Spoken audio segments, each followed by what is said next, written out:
Halo kaum pemula, kaum recehan rebahan cari cuan. Oke, gue ucapkan banyak-banyak terima kasih kepada kalian yang selalu support channel ini.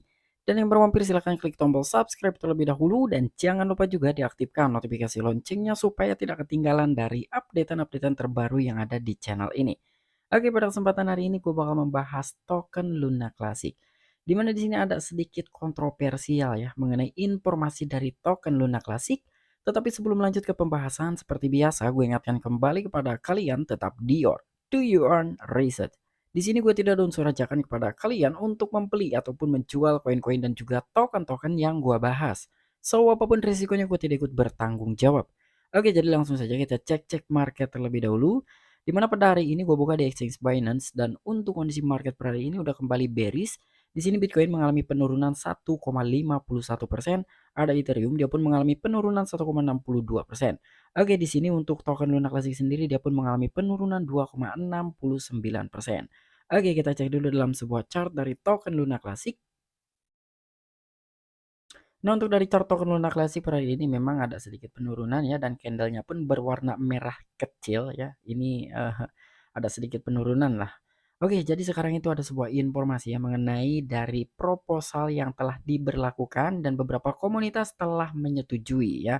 Ternyata di dalam isi sebuah proposal tersebut, wah ini ada tujuan dan maksudnya itu seperti apa gue juga nggak paham ya. Intinya di dalam sebuah proposal pengurangan pajak yang awalnya 1,2% dirubah menjadi 0,2% ini ya. Di dalam isi proposal tersebut ada permintingan. Wow. Ini sangat kontroversial sekali ya, bahkan dari pihak komunitas pun ini tidak menyangka dan ini juga di luar dugaan. Oke, jadi nggak perlu banyak basa-basi, kita langsung saja masuk ke sumber informasinya. Oke, diangkat oleh thecryptobasic.com, 200 juta Luna Classic dicetak memicu kebingungan di komunitas Terra Classic. Nah, jadi ternyata di sini ada sebuah permintingan kurang lebih sekitar 200 jutaan token Luna Classic yang telah dicetak. Wah, jadi di sini ada sedikit kontroversial lah ya dari pihak komunitas dan juga para pengembang token Luna Classic. Dan di sini juga anggota komunitas Terra Classic mengungkapkan perasaan campur aduk atas Luna Classic yang baru dicetak karena proposal pajak pembakaran 0,2%. Nah, jadi di sini campur aduknya kenapa? Jadi mungkin dari pihak komunitas Luna Classic bertanya-tanya ya. Di sisi lain dari proposal tersebut bahwa parameter ini telah dikurangi dari 1,2% menjadi 0,2% ya. Tetapi itu telah disetujui karena mungkin dari beberapa investor yang merasa keberatan ketika dia melakukan transaksi deposit ataupun withdraw ya, itu dikenakan biaya pajak 1,2%, makanya di sini dikurangi menjadi 0,2%. Namun kenapa alih-alih sekarang ya ada sebuah permintingan di dalam isi proposal tersebut? Oke, kita lanjutkan terlebih dahulu. Kemarin berbagai anggota komunitas Terra Luna Classic menyatakan kebingungan setelah melihat lilin hijau muncul di stake bin yang memungkinkan publik untuk melacak pasokan Luna Classic. Lilin menunjukkan bahwa rantai itu telah mencetak hampir 200 juta Luna Classic, mengejutkan beberapa komunitas. Nah, jadi di sini gimana tidak mengejutkan ya? Sementara dari beberapa komunitas ini sangat antusiasme sekali ya untuk mengurangi dari total supply token Luna Classic. Namun kenapa sekarang ada sebuah lilin hijau ataupun candlestick berwarna hijau di dalam stake bin? Artinya kan itu ada sebuah permintingan atau percetakan baru di token Luna Classic. Dan di sini pun terdeteksi bahwa hampir 200 juta Luna Classic yang telah dicetak. Makanya di sini ya mungkin dari beberapa komunitas sangat terkejut dengan keadaannya atau kemunculannya dari candle berwarna hijau tersebut. Dan di sini juga ada akun Twitter Duncan ya. Ini Oktober tanggal 23. Di sini intinya as someone who is also implementing a new validator. I am affected by my own proposal positive or negative effects. Ya, jadi kurang lebih apa yang dikatakan oleh Dunson ini ya di dalam sebuah proposal terbaru ini yang telah disetujui dari beberapa komunitas, apakah itu kedepannya akan berdampak positif atau negatif. Sementara di sini dia menjadi salah seorang validator baru ya, dan di sini validator don't see the burn money, they need a tax piece from fixable transaction to generate revenue. This is not and applied argument. Binance or KuCoin have pulse. Nah, di sini juga ada sebuah respon dari akun Twitter CryptoSound ya. Nah, di sini tertera nih kalian bisa melihat ada sebuah candlestick berwarna hijau. Jadi, did we just minted another 173 million token Luna Classic. Nah, jadi kurang lebih hampir 200 jutaan ya tepatnya. Token Luna Classic yang telah dicetak itu 173 juta token Luna Classic. Nah, jadi dengan adanya kemunculan candlestick berwarna hijau di stake bin ya, ini menjadi salah satu pemicu gitu ya atau sumber permasalahan dari beberapa komunitas yang mempertanyakan bagaimana ini bisa terjadi. Oke, di sini juga ada sebuah lanjutannya ya. Akibatnya, anggota Terra Rebels, tim pengembang independen yang mendukung rantai Terra Klasik harus mengklarifikasi bahwa Luna Klasik yang baru dicetak dihasilkan dari persetujuan komunitas atas proposal 5234. Khususnya pengembang inti Tobias Anderson aka Zaradar membagikan kutipan dari artikel oleh sesama pengembang inti Edward Kim di mana dia memperingatkan komunitas untuk tidak terkejut ketika mereka melihat lilin hijau di grafik. Nah, jadi di sini akibatnya ya dari anggota Terra Rebels, dari tim pengembang khususnya ya, tim pengembang independen yang telah mendukung dari rantai Terra Klasik, dia mengklarifikasi gitu dengan kemunculannya lilin berwarna hijau di stake bin. Karena di sini menurut dari klarifikasi yang telah diungkapkan ya oleh para pengembang inti yaitu Tobias Anderson aka Jaradar dan juga dari Edward Kim. Jadi kurang lebih di sini dia harus mengklarifikasi ya bahwa Luna Classic yang baru dicetak dihasilkan dari persetujuan komunitas atas proposal 5234. Dan di sini juga dia telah memperingatkan ya. Jadi buat kalian semua para komunitas khususnya untuk tidak terkejut ketika mereka melihat kemunculan lilin hijau di grafik ya. Jadi di sini sebelumnya juga ya mungkin mereka sudah memberitahukan ya dengan kelalaian para komunitas yang telah mendukung dalam sebuah proposal terbaru dari proposal 5234 ini mungkin kebanyakan orang ya udahlah gue dukung-dukung aja gitu, tidak membaca lebih detail apa isi di dalam sebuah proposal tersebut dan akhirnya seperti ini ya. Jadi di sini dari pengembang inti yaitu Tobias Anderson Akajarada dan juga Edward Kim dia tidak mau disalahkan ya intinya, makanya di sini dia mengeluarkan statement seperti ini dan juga mengklarifikasinya gitu. Jadi buat para komunitas ini intinya jangan terkejut ketika mereka melihat lilin berwarna hijau di dalam sebuah grafik.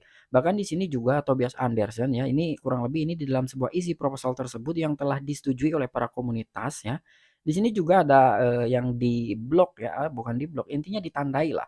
Result if this pass, you should not be alarmed if you see a green minded candle on the lunch burn chart. This is simply the mechanism by which signature work. Nah, jadi ketika memang dalam sebuah proposal ini sudah disetujui dan adanya kemunculan lilin berwarna hijau ya intinya buat kalian juga untuk khususnya para komunitas jangan terkejut atau jangan merasa loh kok tiba-tiba begini, intinya jangan kaget lah ya karena di dalam sebuah proposal tersebut itu sudah tertera ya mungkin ya yang gue bilang tadi gitu para komunitas ini hanya mempost saja tidak membaca lebih detailnya, intinya dia para komunitas menyetujui ya mungkin dari pihak komunitas juga tidak bisa disalahkan ya dengan kelalaian mereka ya intinya mereka juga apapun tujuannya, apapun yang dimaksudkan, intinya itu bisa menjadi yang terbaik untuk token Luna Classic ke depannya. Dan di sini juga dari pihak komunitas tidak bisa menyalahkan dari para pengembang ya khususnya untuk Tobias Jaradar dan juga dari Edward Kim. Karena di sini dalam sebuah proposal ini sudah diberitahukan ya. Dan di sini untuk proposal 5234 yang disahkan komunitas pada 17 Oktober mengurangi pajak pembakaran rantai dari 1,2% menjadi 0,2%. Selain itu yang menyisihkan 10% dari pembakaran di akhir setiap periode rantai Luna Klasik sekitar 1 minggu ataupun 7 hari untuk kumpulan komunitas sehingga jaringan dapat mendanai kegiatan pengembangan. Seperti yang disorot oleh Kim dalam posting blog menengah yang menjelaskan keputusannya untuk mendukung proposal selama proses pemungutan suara tata kelola. 10% yang diperlukan dari total pembakaran ini dicetak dan dikirim ke kumpulan komunitas. Nah, jadi di sini yang patut kita garis bawahi gue juga tidak kepikiran gitu ya. Maksudnya tidak kepikiran ketika dari parameter ini dikurang dari 1,2% menjadi 0,2% sedangkan yang 10%-nya itu akan dialokasikan untuk pengembangan ya atau kumpulan komunitas sehingga jaringan juga dapat mendanai kegiatan pengembangan ya. Jadi yang pertama itu akan dialokasikan ke dalam pendanaan kegiatan pengembangan dan di sisi lain juga di sini ya ini 10% yang diperlukan dari total pembakaran ini akan dicetak ya. Jadi dalam alokasi 10% tersebut itu ya nantinya akan dicetak. Tetapi di sini itu agak tidak make sense gitu. Artinya kan dari 0,2% itu akan dibakar sementara 10%-nya itu akan di-mining. Artinya kan antara pembakaran dengan percetakan ini jomplang, lebih tinggi pencetakan daripada pembakaran. Ya ini menurut opini gue pribadi saja gitu. Gue menyikapinya seperti itu. Tapi ketika memang kalian mempunyai, opini pribadi, pendapat pribadi juga silakan tuangkan di sini. Kira-kira tujuan ke depannya ini akan seperti apa ya? Tetapi ketika kita melihat dari 1,2% dikurangi menjadi 0,2% artinya kan 0,2% berbanding 10% gitu. Antara pembakaran dengan percetakan ini, berbanding terbalik ya. Harusnya 10% itu untuk pembakaran ketika memang dari para pengembang ini benar-benar dia ingin mengurangi dari total supply token Luna Classic. Namun kenapa ini dibalik 0,2% untuk pembakaran, 10%-nya ini ya untuk pendanaan kegiatan pengembangan dan juga percetakan token Luna Classic. Ya cuma di dalam 10% itu kita nggak tahu ya yang akan dialokasikan untuk percetakan token Luna Classic kira-kira berapa persen. Ya intinya dalam 10% itu mencakup ke semuanya gitu, mencakup keseluruhan lah intinya ya antara pendanaan kegiatan pengembangan dan juga percetakan token Luna Classic. Oke, mungkin itu aja informasi yang bisa gue sampaikan kepada kalian mengenai informasi dari token Luna Classic dan juga berita hari ini. Nah, kira-kira tanggapan kalian bagaimana nih? Apakah itu adalah salah satu mekanisme terbaik juga untuk Luna Classic ke depannya ya? Makanya itu dilakukan oleh para pengembang dari tim token Luna Classic. Namun menurut gue ya ketika gue melihat seperti ini ya artinya ini akan semakin lama lagi gitu ya untuk token Luna Classic bisa berkurang dalam sebuah total supply-nya. Dan di sisi lain juga dalam sebuah harga, wah apalagi kita bicara harga gitu kan, ini akan semakin lama lagi. Karena dibakar tapi dicetak gitu, bakar cetak ya, intinya seperti itulah. Karena di dalam sebuah parameter pajak itu ya yang dikurangin itu kan ketika volume dari token Luna Classic ini semakin tinggi ya, khususnya untuk di dalam sebuah aktivitas on chain, itu pembakaran akan semakin banyak. Artinya kan di sisi lain juga untuk percetakan token Luna Classic juga semakin banyak gitu ya. Jadi ya seperti itulah intinya. Kira-kira menurut kalian bagaimana? Apakah gua salah dalam sebuah menyikapi hal seperti itu atau memang begitu adanya ya? Jadi ya pemikiran gua ke arah sana aja gitu. Oke, mungkin itu aja informasi yang bisa gua sampaikan kepada kalian. Kurang dan lebihnya mohon maaf. Sampai jumpa. Saksikan di the next video-video gua selanjutnya. Salam cuan, salam profit. Bye bye.